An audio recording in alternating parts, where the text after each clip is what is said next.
Hey, enthusiasts, what's going on? My name is Drew. Welcome back to the PC Planet podcast. With me in the virtual studio today is our Facebook group administrator and benevolent leader for life, Corey. Oh my God, Drew. Yes.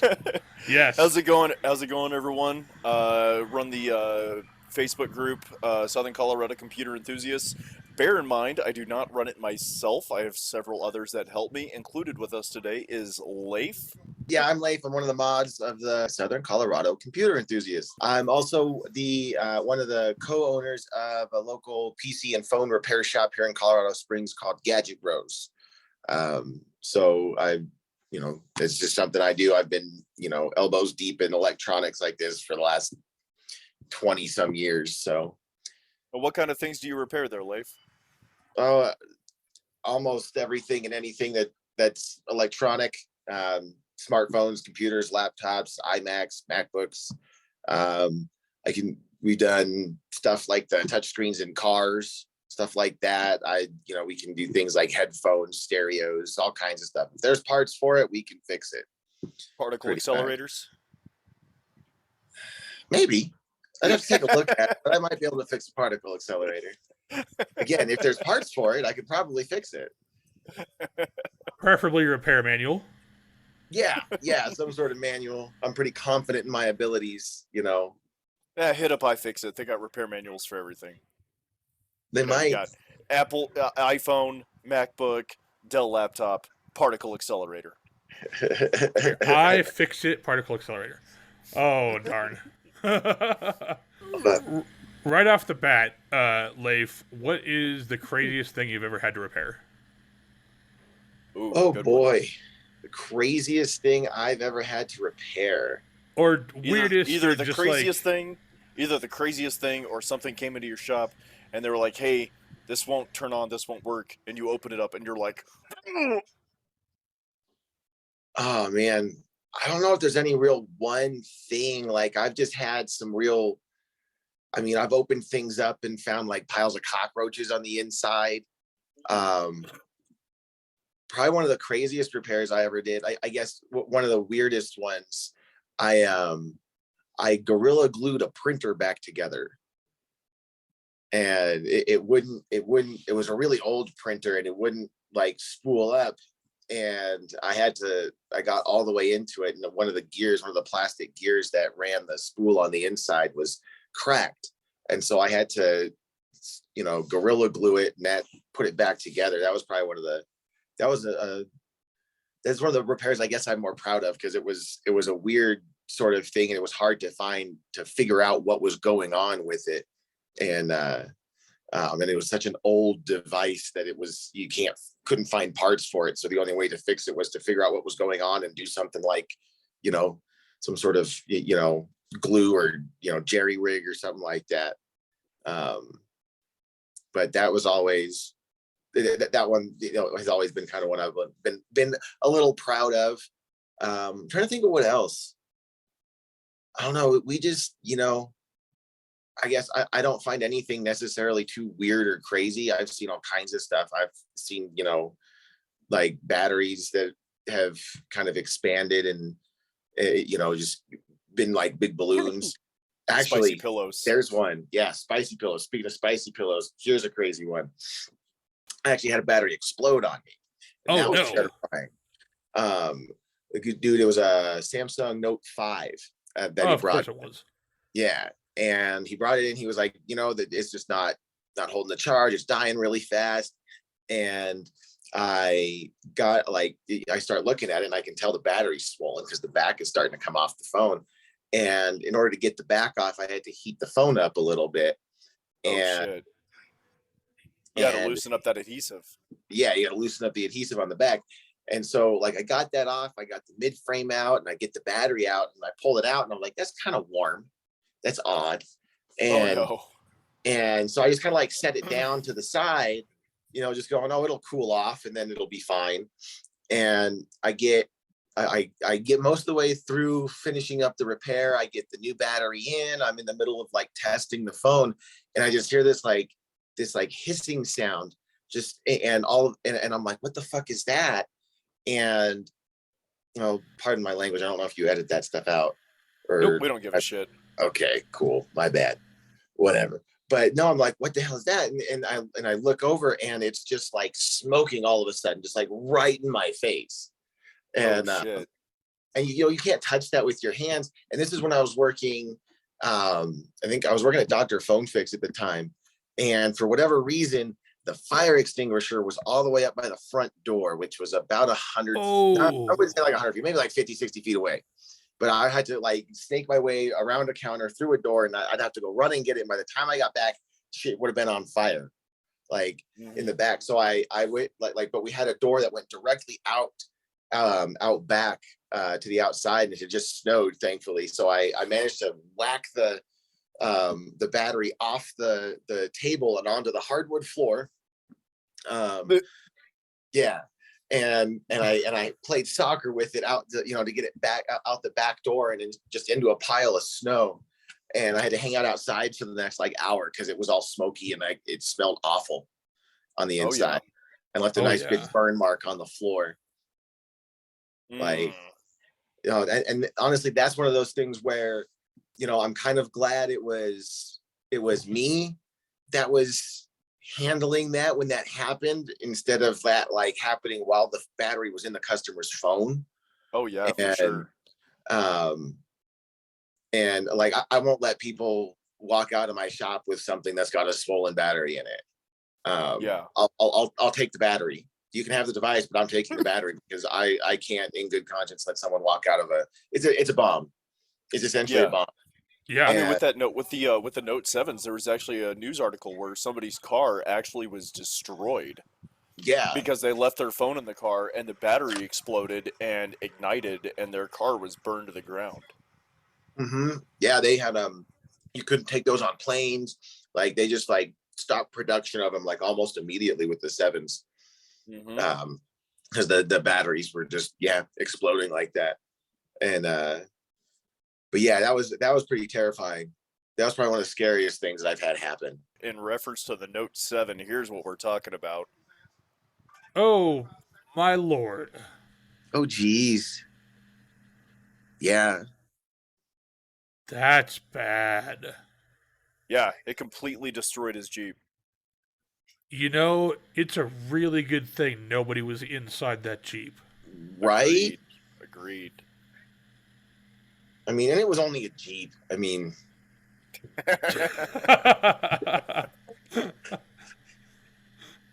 That's fair.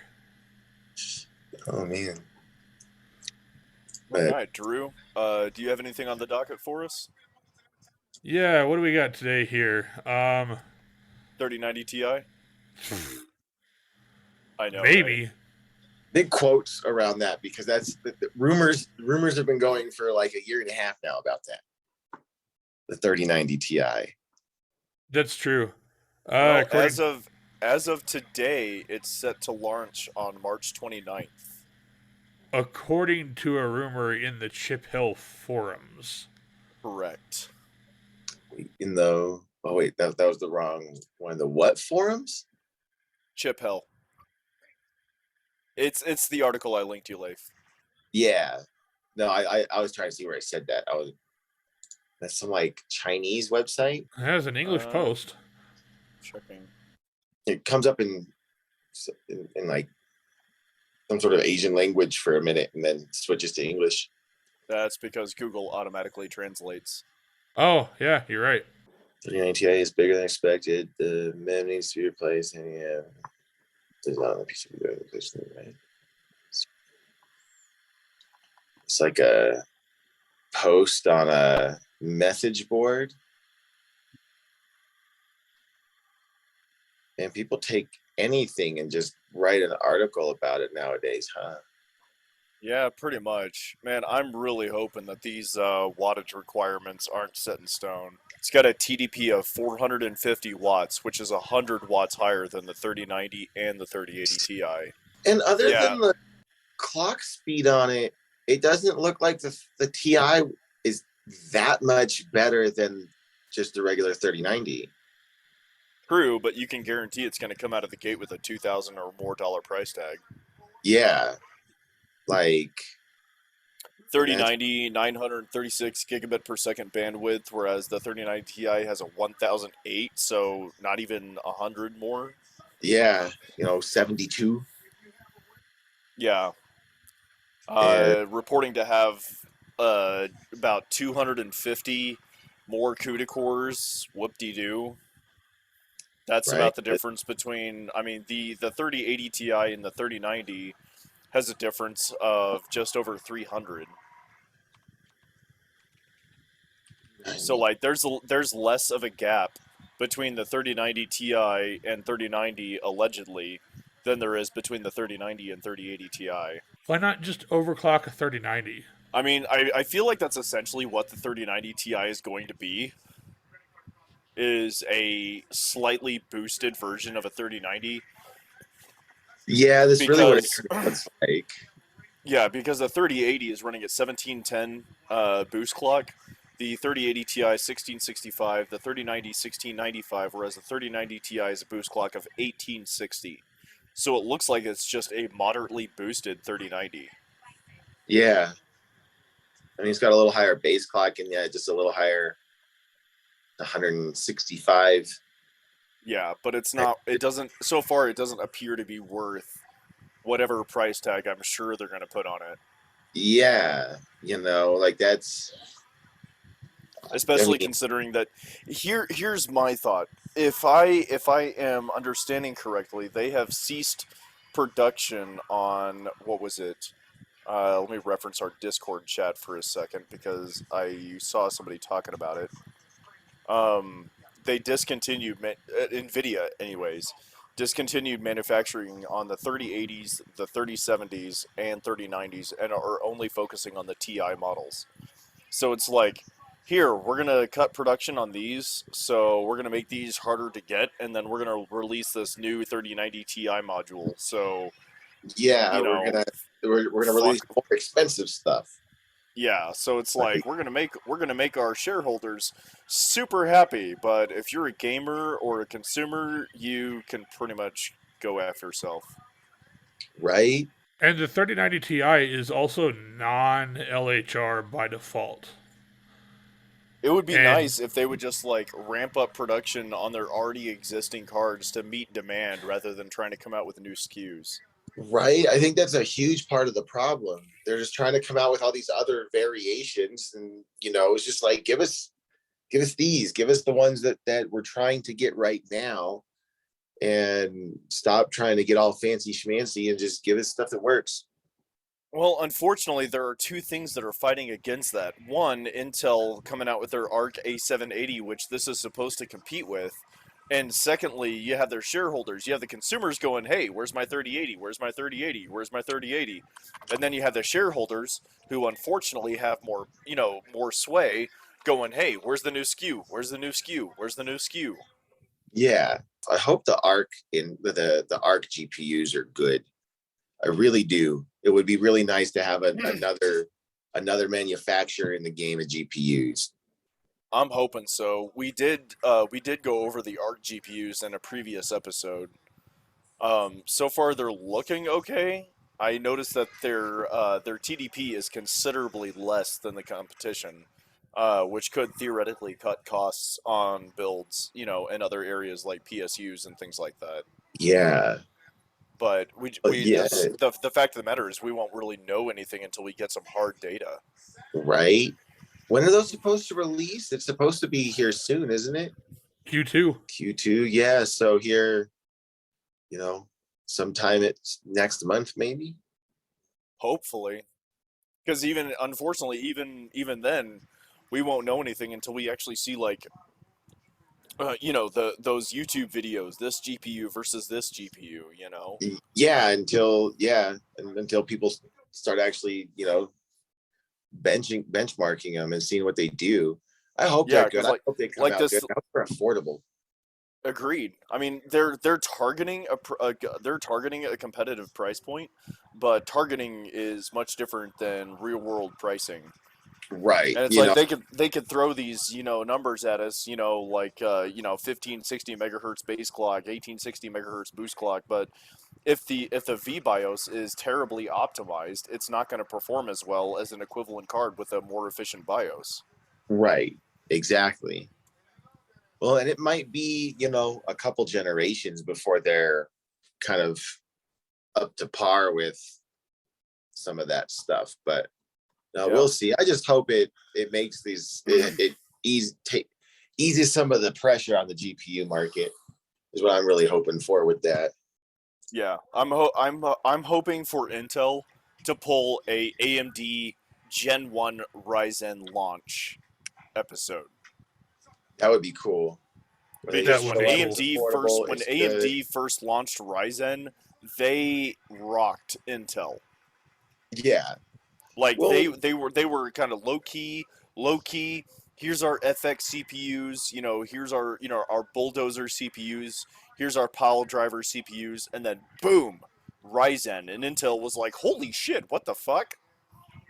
yeah. And the thing is, they don't even have to be like the best of the best. They just have to be competitive and a good price point. Like that's all people want. Agreed. And like, I don't. So I hope Intel sees that and sees what Nvidia is doing with crap like the 3090 Ti, if that's a real thing, and is like, why, it's a negligible difference, at least on paper, Mm-hmm. and it's probably going to cost another $300 to $400 more. So if they can hit a nice price point and be functional, they'll last in the market. It'll come up. I was looking at the specs for the Arc, or the supposed specs for the Arc GPUs. They almost look like they compete more closely to the AMD GPUs. They do, because they Yeah, don't yet have access to things like DLSS or RTX or any of that yeah. AI stuff that Nvidia has been into. Which again might make them a good deal more affordable. Yeah. So that's what I was saying in another episode about Nvidia is Nvidia has been focusing hard on artificial intelligence. Like self-driving cars and things like that, and Yeah, supercomputing, weather climate predictions over the next, 50 years, things like that. And the research that they've been doing into these, artificial intelligence departments, the consumer market is starting to feel that research, because they discover something in their research and they're like, oh, hey, this could be good for gamers. Boom, then we get it. yeah, So Nvidia, honestly, they're not focusing on gaming GPUs right now. They're focusing on like supercomputing, quantum computing, artificial intelligence. The gaming market is just picking up the scraps. interesting. I mean, it makes sense. And but then why does that stuff have to be so friggin' expensive? Well, they're still a company. They're still looking to make money Yeah, they and got. acknowledge the current market and things like that. I think it was what was it, the GTC 21 keynote. NVIDIA Drive infrastructure is a complete workflow pattern for data ingestion, curation, labeling, and training, plus validation through simulation. NVIDIA DGX systems provide the computation power needed for large-scale training and optimization of deep neural network modules. This is why we're getting things like NVIDIA Broadcast that can filter out all kinds of background noise and things like that. That's why we're getting RTX. That's why we're getting deep learning super sampling. Because these are all AI techniques that NVIDIA is picking up from their research into full blown AI. Okay, so they're yes, they're finding little bits of their stuff that they're developing and going, hey, that'll work good for that stuff.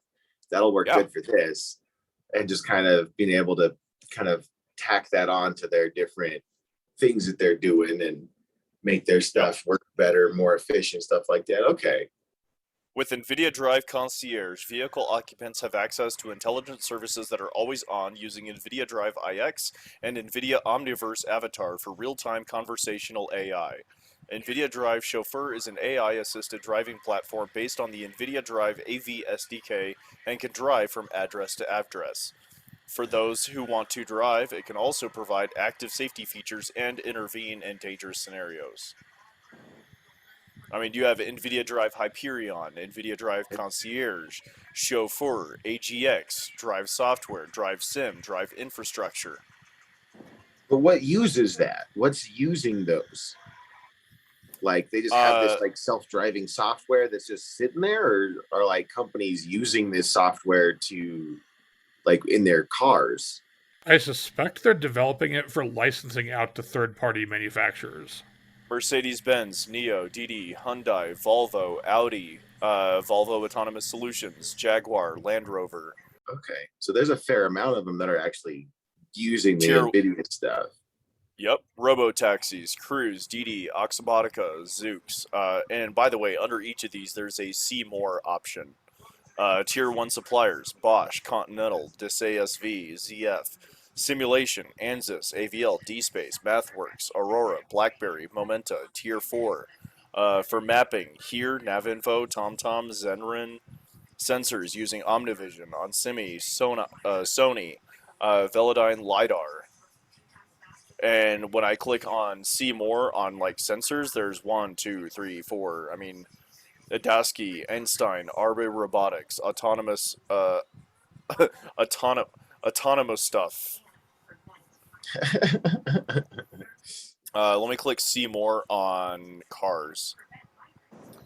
Audi, Sherry, Human Horizons, IM, Li Auto, Lotus, Mercedes-Benz, Neo, Polestar, R Auto, Robo Race, Tesla, Toyota, Tesla. Wow, okay.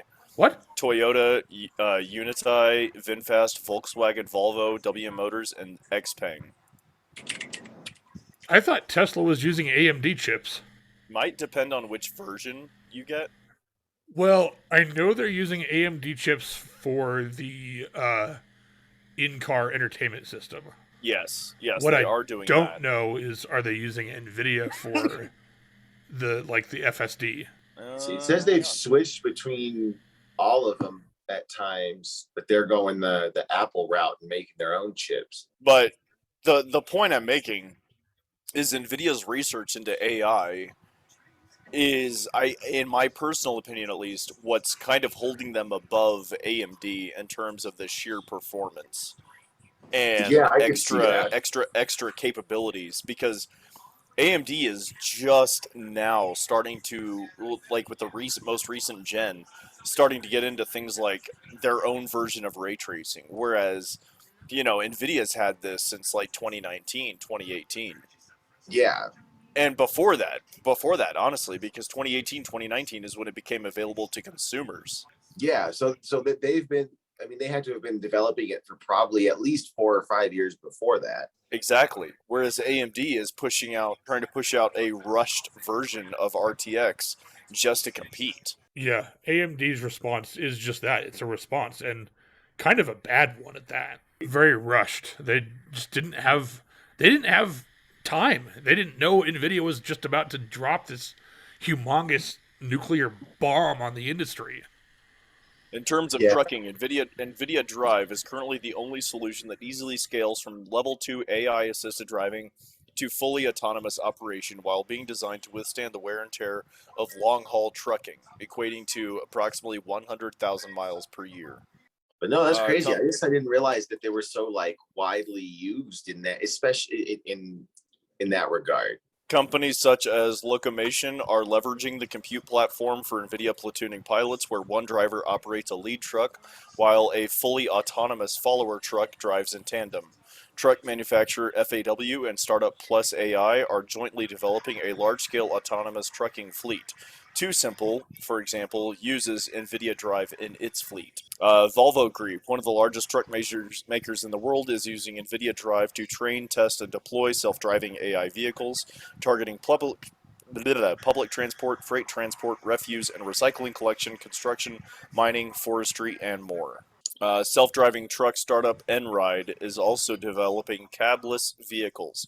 It recently announced the next generations of its pod trucks powered by NVIDIA Drive AGX Orin. So they've just got their hands in a whole lot of pockets. Yeah, Oh yeah. Oh they're yeah. they're making themselves some money doing this. Like, And I'm and actually going to share they're my screen. Whoa. AI vehicles, which will be commercially available worldwide, will be powered by the latest in high-performance, energy-efficient compute, Nvidia Drive AGX Orin. Scalable self-driving haulers will begin to hit the road in 2023 with a variety of models available to customers around the world. First thing I Dude, check. think is that that's got to be terrible aerodynamically. That concept truck right there. Yeah. Like that's like driving a wall. Visually True, but to driving be a honest, wall. it's not a whole lot different than the 18-wheelers of today. No, not really. I don't know. That's Check just the this out. engineer in me.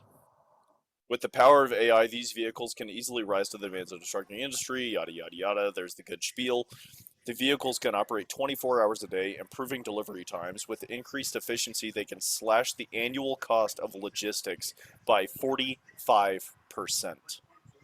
Wow.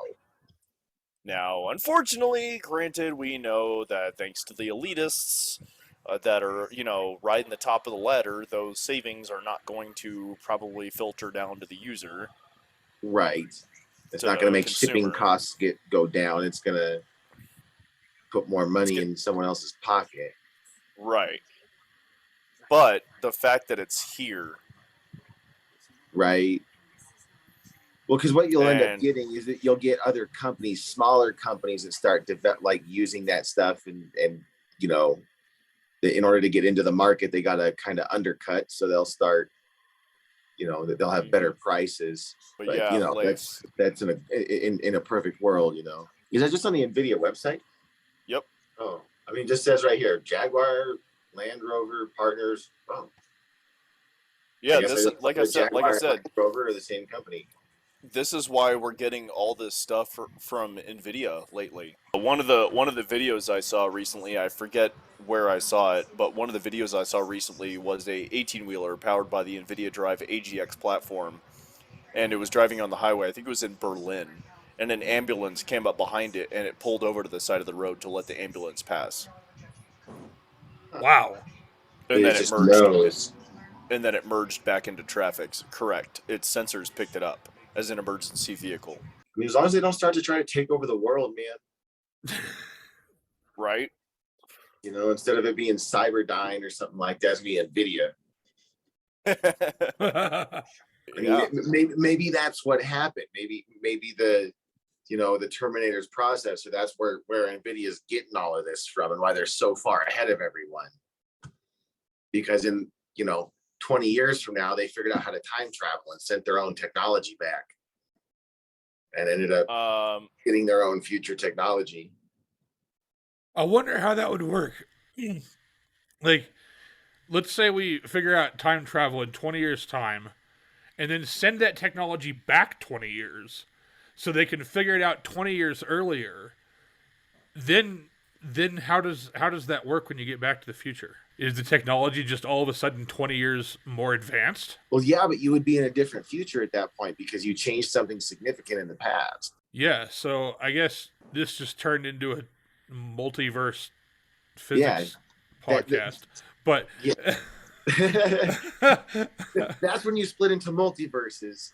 But if we just go just make sure it happens at the correct time in our timeline, then you ever wonder if you're the person that's supposed to go back and do something like that? Yeah. Or if you've met your future self and you just don't know it. Yeah, if you've met yourself traveling back in time in the future, but you've met yourself in the past. Yeah. Because you could meet yourself, you just couldn't let yourself know that you were yourself. Yeah. I mean, you could, but then you'd get into split parallel universes and stuff like that. Yeah. So I'm going to share my screen one more time, since we're talking about Skynet and Cyberdyne and stuff like that. Skynet, that was the other one. So you see this? This is the T800 chip from Terminator, right? Yeah. Uh-oh. Do we see a similarity here? Yeah. Yeah. Yeah, not, dude. Working on not neural gonna lie. networks and the thing is, an AI that's a bunch of individual robots, they'd be like a hive mind. Mm-hmm. Could you imagine the processing power of a hive mind like that? That would be absolutely nuts. Volta delivers over 125 teraflops of deep learning performance. To put that into perspective, the graphic system in the PlayStation 3 pushed 3 teraflops. Wait, and this thing was pushing how much? 125. Holy cow. I'm curious. I'm going to look up PS5 teraflops. Was it like Yeah. 10 times? Over 10 times the deep learning performance. Now, granted, the PS5 wasn't developed for deep learning. It was, it's a gaming machine. But, yeah, 10.3 versus 125. And actually, this article, if memory serves, this article is actually somewhat old. Well, yeah, it's about Volta, which was kind of the enterprise data center kind Yeah. of upgrade from Pascal. And then we had, after Volta, we had the 20 series, whatever that's called. Well, no, Pascal, it was Maxwell, Pascal, and then Turing, which is the RTX Yeah, series. Turing is the 20 series. Volta was kind of the enterprise data center version. Mm-hmm. And now we have Ampere for the 30 series. Correct. So yeah, 125 teraflops per second on last gen hardware. And if memory serves, the 40 series, what was it, Lovelace? I think it was Lovelace. Yeah. Xbox, PlayStation 5 and Xbox Series X port 10.2 or 10.3 teraflops and 12 teraflops respectively, whereas the 4090 Ti based on the next gen Lovelace architecture theoretically exceed 100 teraflops. Yep. Yeah, so 100 trillion floating point operations per second is kind of a lot. Yeah. Yeah. It's almost, it sounds like at some point the GPUs are just going to be playing the games for us. You remind me of that. That April Fools of that little Nvidia USB stick that you could plug into your laptop or PC, and it would play the game while you were away. But it also wasn't an April Fool's because they really did put out a flash drive shaped like a video card. Yep. Now I just want one, just to have one. It's a mini video card. It's not really a video card. The R2D2, right? With its Intellect's 4 internal computer scans technical files, pinpointing potential problems as well as finding data patterns or debug computer codes, allowing it to conduct over 10,000 MPF operations per second. Wait, what's doing that? R2D2. The R2D2. robot? Yes. The robot, really? I think you mean the droid. Droid? Yeah, you know what I mean. Man. Yeah, I know what you mean. I just know you're wrong. Oh. But yeah, I remembered something about R2D2's operations per second, and I just pulled it up on the Star Wars wiki. And yeah, R2D2 was capable of performing 10,000 operations per second, which, now that we have, this graphics system pulling, 100 trillion operations per second, it's kind of funny. So where's my R2D2 then? I know, right? I need my R2D2. It's at Renaissance Festival. It's at Renaissance Festival. Go pick it up. I suspect my RTX 3060 is a little more powerful than R2D2 was. Correct, but can your 2060? Wow, let's edit that out. No, don't edit that out. That has to stay. Can your 2060 handle 10 sets of hyperspace vector coordinates? I have no idea because I don't have a 2060. Also, hyperspace is totally theoretical. Not 100%, not 100%, not 100%, but that's a discussion for another time. That's a whole different podcast. That's a whole different podcast off camera when me and Leif can throw hands, because I feel like that's where we're going to go if we talk about hyperspace being hypothetical. That's a whole different YouTube channel.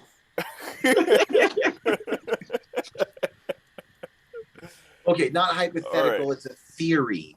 It would be theorized that you could do something like that. But something like warp speed would be more realistic. But again, that's for a different I don't another know. day. I feel like the Star Wars method of dropping into a separate dimension to achieve hyperspace travel would be more realistic than trying to modify subspace to achieve faster than light speeds. Because the Yeah, universe will do everything in its power to maintain the speed of light. right. I used to know more about how that worked, how the warp speed worked, because it's folding Back in the space. day, I forget, was it Apollo? I forget which spacecraft it was, but they launched, and when they returned to Earth, their ship's clock was like 0.0003 seconds behind NASA's clock. They returned to Earth slightly younger than they would have been if they had stayed on Earth. Well, Yes. The universe will well, do everything in its power to maintain consistency. well, yeah, but that's the theory. That's the theory of relativity, is what that is. That's Einstein's theory of relativity, where like this is traveling one speed, but you're so far away, traveling at another speed that they're not. One is going to travel faster than the other. So what happened was they were far enough away that the Earth was traveling faster than they were. Here's something that's really going to bend your brain. Ion engines. Theoretically, because the way an ion the way not the way an ion engine works, but the the way an ion engine operates is by taking in particles, energizing them, and then ejecting them out the back of the spacecraft, right? Yeah, An ion engine can only accelerate like 1 or 2 miles per day or like per hour or something like that. But the thing is, it can do so near infinitely because it has like a 99.98% efficiency rating or efficiency profile. yeah, So, if we were to launch an aircraft today to say Alpha Centauri, as far as the aircraft is concerned, the spacecraft is concerned, it would get there in like 5 or 6 years. However, at that speed, time dilation comes into effect, and over 50 or 60 years would pass on Earth. yeah. That's Which At bizarre. least. here's where it's gonna kind of bend your brain. Theoretically, we could launch an aircraft today to Alpha Centauri, and then 30, 40 years from now, we could launch a second, more advanced spacecraft that would pass it mid-flight. Yeah, because if it was a better, more powerful ion engine, right? If it could do twice as much, it would get there twice as fast. Yeah, but the time on Earth would stay the same. 50 or 60 years would pass Yeah, because that sounds right. the universe would do everything in its power to maintain that equilibrium. You also started explaining that to me as I hit that.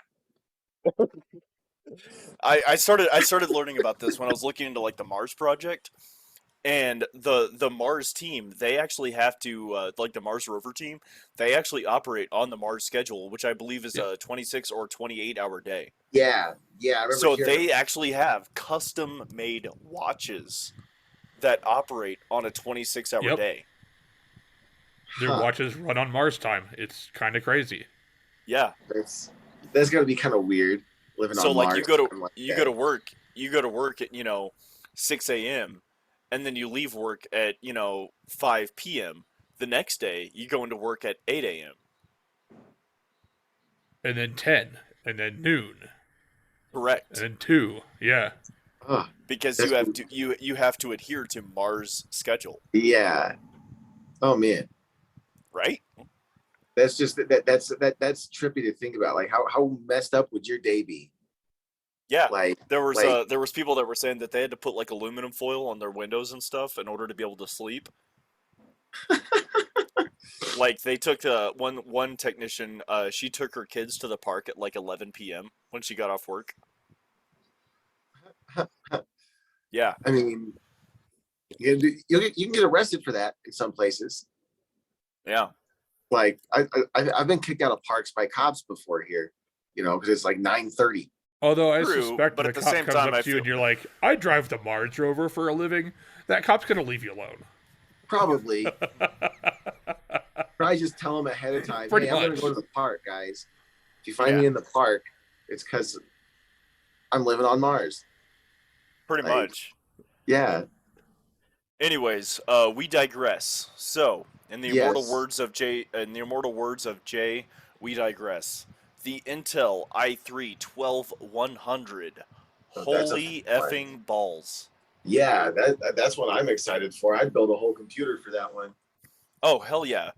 I mean, for only $130 or less, and it outperforms the i5 9400F, the 10400F, and the 11400. That's a 12th gen, right? So it's Yes. what socket is that? 1700? Yes. Curious what those motherboards are costing. You're looking at the B660 and H610 motherboards. Those aren't too bad, actually. Yep. And it Like, supports this is DDR4 3200 and DDR5 4800. Jeez. an Ace H670. It's 160. That ain't bad. I like how they're combining x86 and x64 designs between the E cores and the P cores. Well, that's more of like an ARM big little thing. Correct. Now the i3 doesn't have that hybrid architecture, No. but the other 12th gen models will. Except for the 12400. Oh, does the 12400 have it as well? The 12400 only has 6 P cores and no E cores. It's when you get to the 12600K and above that you start getting the E cores. I still love how, even though, don't get me wrong, Intel is doing a great job on the lower end market, but they've got to figure out their nanometer issues. I mean, AMD is on 7 nanometer, approaching 5, and the freaking 12100, the Ultra Lake CPUs, are running on the 10 nanometer enhanced SuperFin. Like, but isn't that part of why they're not so power hungry?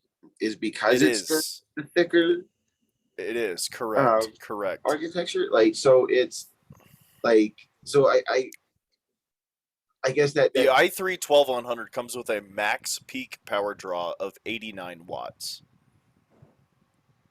that's I mean that's nothing. Yeah, that's less than a 2070, and I believe that's actually less than a, what is the 5700X? I'm gonna look that up. 5700X Like, TDP is. Well, the 5600X it's a 65-watt I part, but I it will draw. I meant 5700X. I'm sorry, or 5800X. I'm sorry. Oh, the 5800 I don't know, but the 5600 is a 65-watt part, but it will draw also up to 89 watts, I think. 5800X is 105 watt TDP. So it'll probably draw up to like 130, 140. Yep. it's Oh, this is new. Okay. The i3 12100 ships with the laminar RM1 cooler that comes without RGB lighting, but has a decorative blue plastic ring lining the fin stack. Yeah, have you seen those new Intel coolers? They're kind of cool. yeah, they're It's kind of cool rated looking. at 3.9 decibels.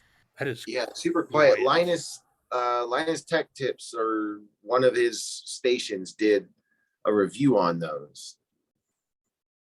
Um, Yeah, I saw and that. I guess they're not really.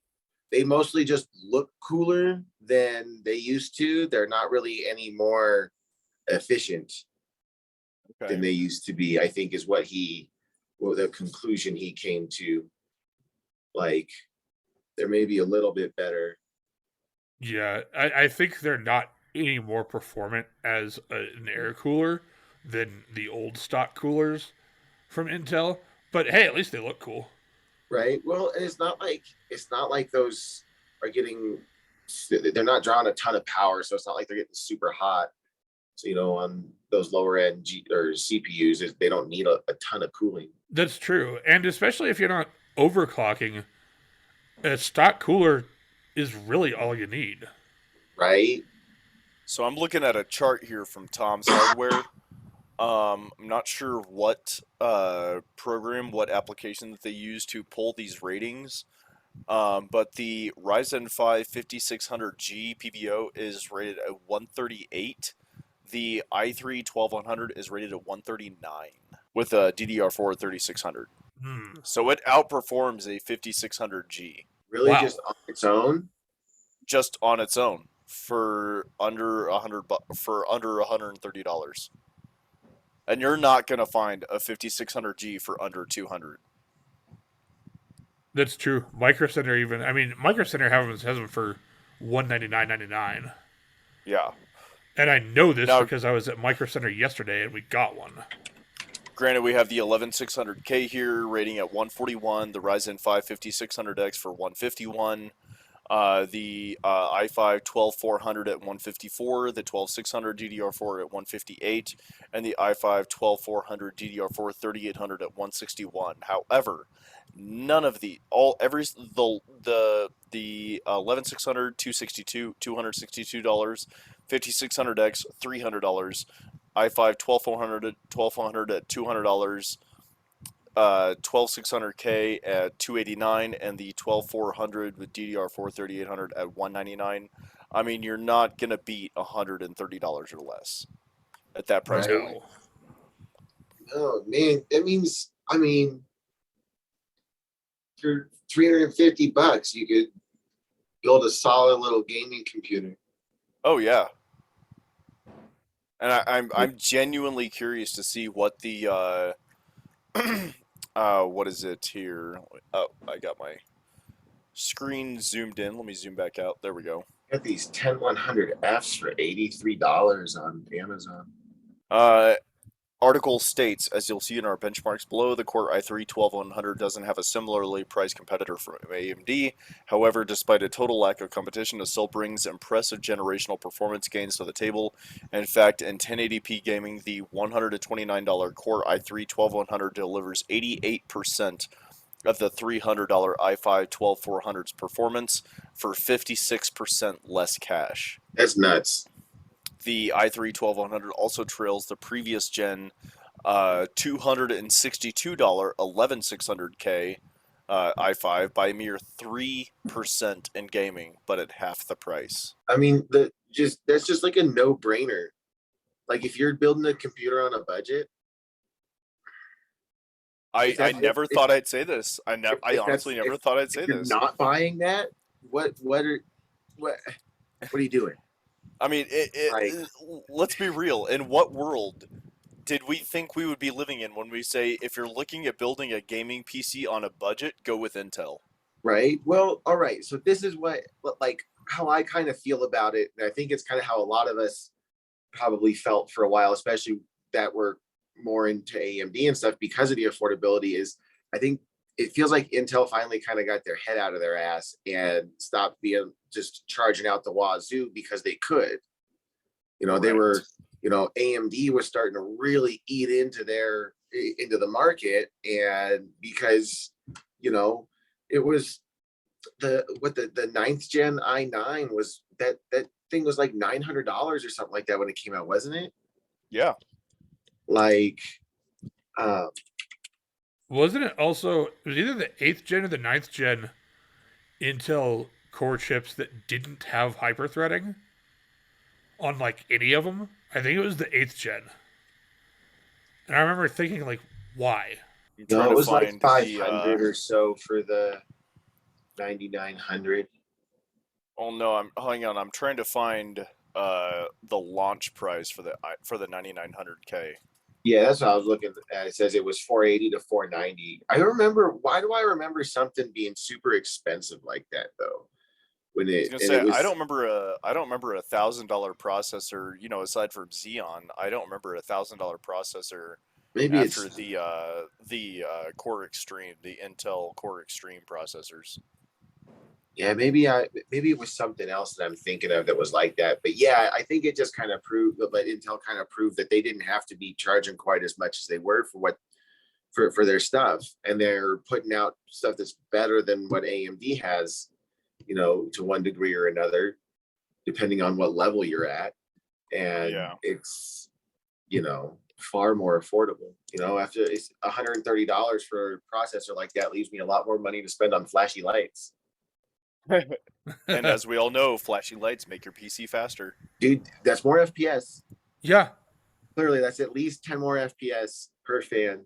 The more RGB you have, the more FPS you get. Everybody knows Yeah, that. exactly. All right, digressing because we are approaching the time where we need to wrap this up. Leif, talk to us about right to repair. What would you like to know about right to repair? Well, It's what's just the current status on it? kind of crappy still. Still waiting to see what Apple's trying to do with their, their partner program or whatever they're rolling out to try to give access to actual Apple parts for like independent repair shops. I mean, it sounds like a step in the right direction, but it's Apple. That they always seem to kind of have something up their sleeve with that, or they've got some sort of ulterior motive. But that's just kind of a wait and see sort of thing. You can't just assume that that's how it's going to be. But it's just I mean, that's kind of the biggest thing going on. I know the current administration is definitely trying to push some legislation to move that kind of stuff forward to give better access to those types of to the types of tools and manuals and just like repair guides for these types of devices. I think that started getting pushed through back in early February. That's when that started to happen. So maybe we'll see something come of that here soon. But I mean, it's I guess it's about more than just having access to that, because it's about, I guess the big thing is like sustainability, keeping things from being thrown away, making your stuff last as long as it can. Yeah. I mean, we live in an age of, I think we were talking about it earlier, with the warranties and stuff. You see devices, they just die, Yep. at the end of their warranties, or they start having lots of problems. It's a culture of disposable electronics, and we just throw them away and buy the next one. And so I think we're starting.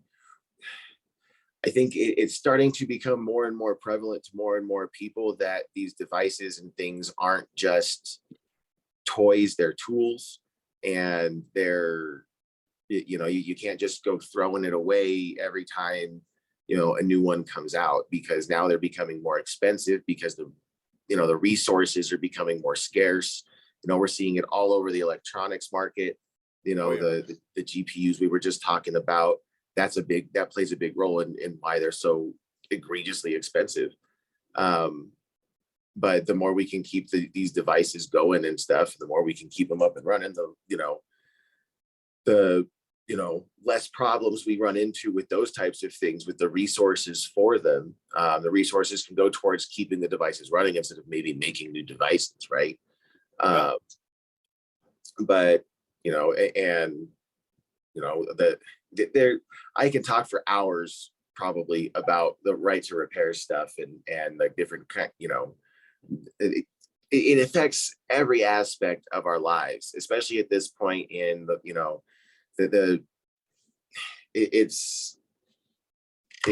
we need to keep devices going instead of just throwing them away, is really kind of what I'm getting at. And it seems to be going in the right direction. We seem to be seeing a lot more push in the right direction from a lot of these companies. So honestly, I would say it's kind of a more hopeful outlook than it used to be, especially 2, 3, 4 years ago, when, Apple was clearly actively, making things break when someone besides them touched it. Now they're trying to offer their actual parts and stuff to us. So And maybe it's 3 or 4 years ago, real. actually, Lewis Rossman, he runs a repair shop, I think in Massachusetts or Maine. He actually had a shipment of MacBook batteries seized by U.S. Customs who were purportedly working with Apple because they were trying to stop him from repairing Apple devices. For Yeah, our listeners who don't, for our listeners who aren't up to speed on that, the right to repair movement is basically a movement that goes against manufacturers like Apple who make their devices intentionally difficult to repair or find replacements for because they want to maintain control over that $2,000 MacBook you just purchased. right. You bought a They $2,000 MacBook. Well, and something breaks on it. Well, now you have to send it to the Genius Bar. You have to go to Apple Care, go through Apple Care, and Apple Care says, "Well, it looks like it's a motherboard problem. Your best bet at this point, because a motherboard is $600, your best bet at this point is to buy a new MacBook. You know, trying to get more money, more money, right, more money, right. more money." And Lewis Rossman, he actually, so we were fiddling with the cable. He's got a video, and that's good. That's kind of the video that made him famous. I think really is, The um, monitor.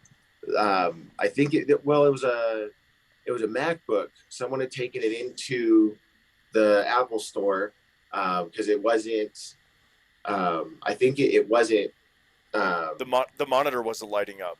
Yeah, yeah, the screen wasn't lighting up, Yep, and I yeah, remember that. so he saw that they took a video of it, and because they were telling him it was like going to be like a $1,200 repair or something like that, so they were like, well, you may as well just buy a new MacBook. Like Hmm. it was And just like a cable or they, something. Yeah, yeah, it was like a loose cable, or like a sensor was dirty. Like he it literally was just it like was the popped the back off of it, went, oh, that's the problem, and fixed it in about 30 seconds. Yep, it was a And ribbon cable was loose. yeah, Yep. yeah, And the guy with the MacBook, he was a kid. yeah, he was like 16 years old or something like that. Yeah. And Yeah. and I think he actually did the repair for free for the kid, but he He even did. said I don't think it would have been an expensive repair anyways. Like, Hmm. just to open it up and eyeball it real quick. I mean, I do that kind of stuff for free, you know, Yeah. like And I'm also going to point out that part of the reason Apple quoted him $1,200, they were also quoting him a data backup fee. that's right. That's right. And it's like, When no, with the generation of MacBook that he had, you could just pull the SSD, pop in the drive, pop in a new motherboard, plug the drive back in, you're good to right, go. shit. Worst case, you can just plug them into each other and put the old one in transfer mode, and it'll just all start popping up on the new one. Yep. And Yep. so it's Macs are fairly simple to do that stuff with. So for them to say that it's you got to replace the whole thing is kind of outrageous. And the whole And reason they're doing that is because they're trying to get people to pay more money for new systems. oh yeah, exactly. Well, because that's where the money is. Yeah. That's where all the money is, because like they don't, that they just want to sell a new thing. And the sad thing is that's part of what leads to a lot of these things getting thrown away. Is they just someone thinks it's dead or thinks it's just useless, and they you know buy a brand new one. I Yeah. mean, if Apple takes that one, they keep that one. Imagine what they do with that. They throw a new hard drive in it or whatever, wipe it out, and they just open. They probably see it when they open it up to put the hard drive in the new one, that it's just a dirty sensor or a loose cable, and they go, "Oh, we could just go tell them it was this, and we fixed it real quick, or we could just sell them this new one still and do this." And they'll probably sell them the new one still, and then they get to keep that one and sell it as refurbished. Yep. And they did nothing but fix a wiggly cable, you know and it's crazy. It's ridiculous. And Geek Squad does similar stuff. Mm-hmm. Not trying to go around talking crap about places, but like it's just kind of a known thing that Geek Squad doesn't. They're not. They charge you to just kind of like glance at it or send it off somewhere else. So And Oh, back in the day, they're when before SATA became big, I loosened the IDE cable on one of my hard drives, and I took it to Circuit City. Congrats if you remember Circuit City. Yeah. I took it to Best Buy, and I took it to Radio Shack. Rip Radio Shack. And I took it to a couple of other places, and I got, dude, it was a loose IDE cable, and I got Circuit City, if I remember right, said that my operating system was corrupted. Best Buy said that my motherboard was failing. Oh, Radio Shack said that the hard drive was failing, and it was a loose cable. It was a loose okay. To cable. be fair, Radio Shack was the closest. Yeah, yeah, but they were still wrong, and they Wait, were what Yeah, did no, still they Radio were trying to Shack still say target. again? they were What? still wrong. Well, what did Radio Shack say it was again? Oh, what was it? I'm sorry. I'm kind of, you know. Your hard drive going out. I think that was it. Yeah, my hard drive Okay, was failing. yeah. They were So in the right vicinity.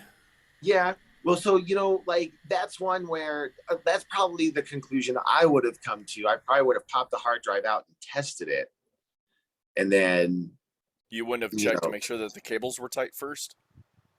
I mean, I bet you I probably would have noticed that going in to pull the hard drive out. If I'm just Yeah. going through and just generally testing it and seeing a weird issue like that, Okay. if it's maybe sometimes coming on, sometimes not. Hard drive issue. That sounds about right. So that would be my first assumption would be to test the hard drive. Mm-hmm. And I'd probably test it, would come back as good, and I'd plug it back in, and it would end up being a solid connection, and now it works. Yep. So It's like just the other day, I had a Dell technician came out to our site and replaced the motherboard in a user's laptop. And the user got the laptop back, and they're like, "Hey, the Wi-Fi and Bluetooth isn't working." I was like, "Oh, don't even tell me." I did opened it he up. forget to? He forgot to plug in the Wi-Fi chip. It was in there, but it wasn't fully inserted. Oh, okay. I thought he Yeah, was gonna forget the thing entirely. I've done that before, where no, you he just forget to flip the chip over.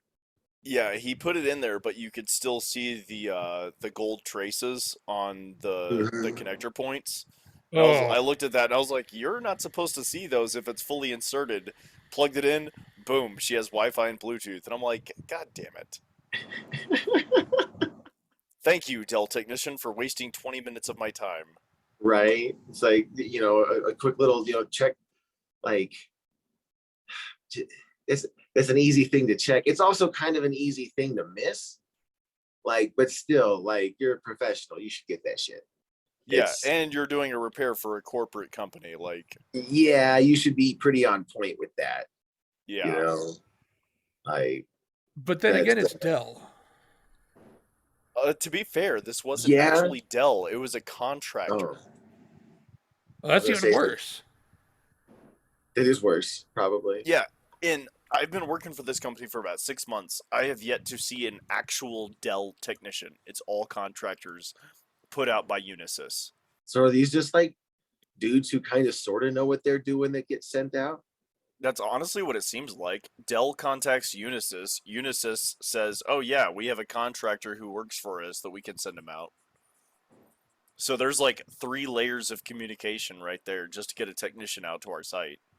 That's Yeah, that doesn't surprise me. I mean, having some experience with this technology industry, I've received several emails from Unisys asking, "Hey, would you like to be a contractor for us?" And I keep like, "No." Yeah, like I'll be honest, is working with Unisys, I'm not trying to talk bad on people or on companies, but working with Unisys, it's just I have had nothing but bad experiences with them. Like, I'm actually gonna have to turn off NVIDIA broadcast for this. Let me go and set it to. There we go. Okay, so I was on the phone with Unisys the other day, right?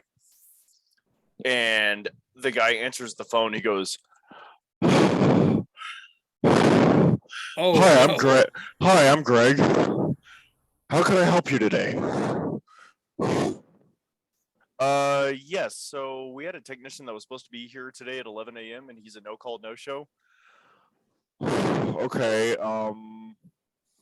Hmm. Okay. Uh, let me look at the ticket and let me see where he's at. And it was like that for pretty much the entire phone call. That's obnoxious and Yeah. creepy. Yeah, Like, and honestly, Yeah. I wish I could say that that was an isolated experience. like, And I this was the God, first time I straight up just had to tell the dude, listen, you're breathing right into the microphone, bro. I can hear you in my headset. And he's like, oh, I'm sorry about that. Is that any better? Not really, but fine, whatever. uh, Well, it was probably one of those stupid office headsets that's just the bare mic. There's no like pop filter. There's no, foam piece on it. It's just like the bare like like a Plantronics. shitty call center headset. Yeah, exactly. Yeah. I mean, to be fair, at my job we use Sennheiser headsets, and they are amazing. Oh yeah, Sennheiser's amazing. Like my headset that was issued to me for work is a Sennheiser dual ear Bluetooth headset. That'd have been nice to have working for the call centers I was in back in the day. Yeah, it's freaking awesome. I That shit gave me like like when I'm tinnitus or whatever. yeah, Wearing headphones all the time. if I'm working tickets and I'm not like online on call with a user or something like that, I'm usually like playing music through the headset and it bumps. I'm not gonna lie, it's got seriously good sound Nice. quality. Nice. Uh, yeah, those were. Anyways, I think that about wraps it up for the day. Did either of you have anything else? I I do think have so. one last thing about right to repair. If you are listening or watching on YouTube, if you want to get involved with Right to Repair, a really great Yes. organization to get involved with is the Repair Association at repair.org. Yes.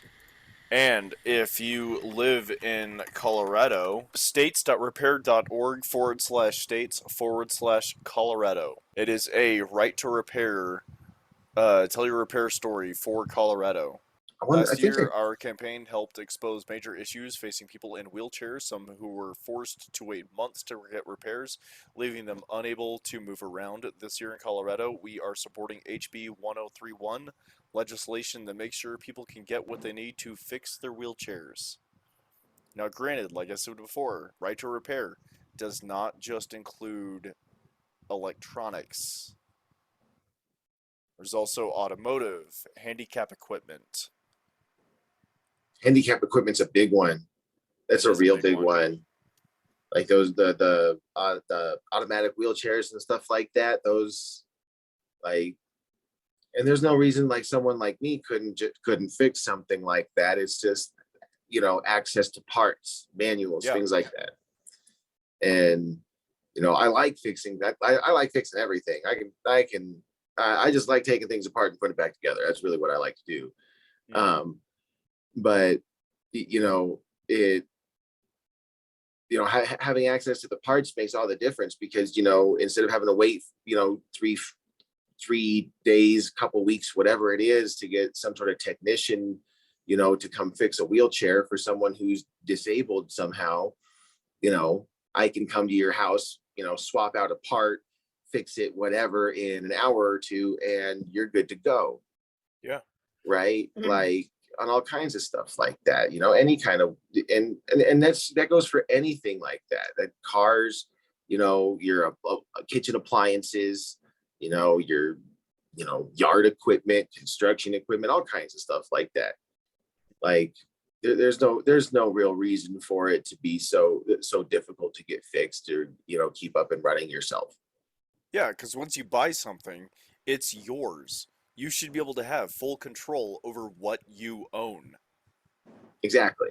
And these companies that are fighting the right to repair movement, they want to maintain control over what you purchased from them throughout its lifespan. Exactly. And well, because a lot of them are designed to fail after a certain period of time. But Yeah, you can go in, swap a part out, and getting up and running again. And now you're not buying, you know, a brand new laptop or something or device or whatever it is from them. You're paying some other guy to fix it for you, or you saved even more money and did it yourself, you know. And I mean, back in the day, I had an HP DV9000 entertainment laptop. This is back in the Windows 7 days, and it was like it was designed to fail. When it heated up, it Mhm. would heat up and it would get warm enough that it would actually soften the solder on the integrated Nvidia 8600 GS that was in the system, and the system would stop recognizing that it had a GPU. When did the issue start happening? About 16 months after purchase. When does the warranty end? 15 months after purchase. Oh yeah. There was a whole series of MacBooks. I think it was the 2012 17-inch Oh, MacBooks. are you talking about the screen, the bezel separating? No, it was the similar problem to that HP. It was a chronic issue with them. They would just get too hot, and because they had an integrated GPU, and it was soldered to the board, and they would just get so hot that the GPU would come desoldered from the board. And so sometimes it would work, sometimes it wouldn't, depending on like how it kind of moved while it was warmed up. Um, but stuff like that, and it's easy to fix if you know what you're doing. You just got to reheat the thing and put it back down. Yeah, kind of like a And other reflow. places can fix it, but without telling people what's going on, and that's also Apple not wanting to own up to some sort of defect, like a manufacturing defect in the entire line of them. I think it was like early 2012, mid 2012, 17-inch MacBook Pros did that. And I could be wrong on the model of it or the year of the time frame of it, but yeah, I mean, there's all kinds of stuff like that, like devices that do that, and especially laptops get super hot. Oh yeah. And so, and I see stuff like that happen with like gaming laptops and stuff too. They'll just be, people got them running, and you're cranking out games at 1080p, 1440p on a laptop and it's sitting on a desk or something. That heats up and parts come unsoldered and stuff and cause problems. Yep. But yeah, this is kind of a thing that happens. But yeah, there's devices like that. There's some like that where it's just a chronic thing for like the whole run of it. So the i3 1200 is out. Keep an eye out for it. Yeah, keep an eye out for that. Like I said, go to repair.org, the Repair Association, if you want to get involved with the Right to Repair definitely. movement. And if support you're your local repair shops. Support your local repair shops. If you're in the Colorado Springs area and you need your electronics repaired, be sure to hit up Gadget Bros. Gadget Bros. Yes, good shop. Good things coming out of there. Bad things going in. Good Bad things things coming going in, good things coming out. Exactly. Yeah, should be good things going out. All right, ladies and gentlemen, this podcast episode of PC Planet has been brought to you by Southern Colorado Computer Enthusiasts Facebook group on Facebook. Duh. Guest star is Leif DeWolf. I swear, I called you Leif for the longest time. It's all good. Guest star is Leif DeWolf, co-owner of Gadget Bros repair shop in Colorado Springs. They do great stuff. Check them out. If you're on Facebook, check us out, Southern Colorado Computer Enthusiasts. We are a Facebook enthusiast group focusing on buying and selling, discussion of trends, helping each other out. Disclaimer, if you're a scalper, no need to even try to join, because we're going to find out and you're going to be gone, because that's what we do. Because fuck you guys. All right. And as always, PC Planet is sponsored by the like button. So hit that shit. It's down there. In that general vicinity. Somewhere. I think it's actually that way. Oh, is it that way?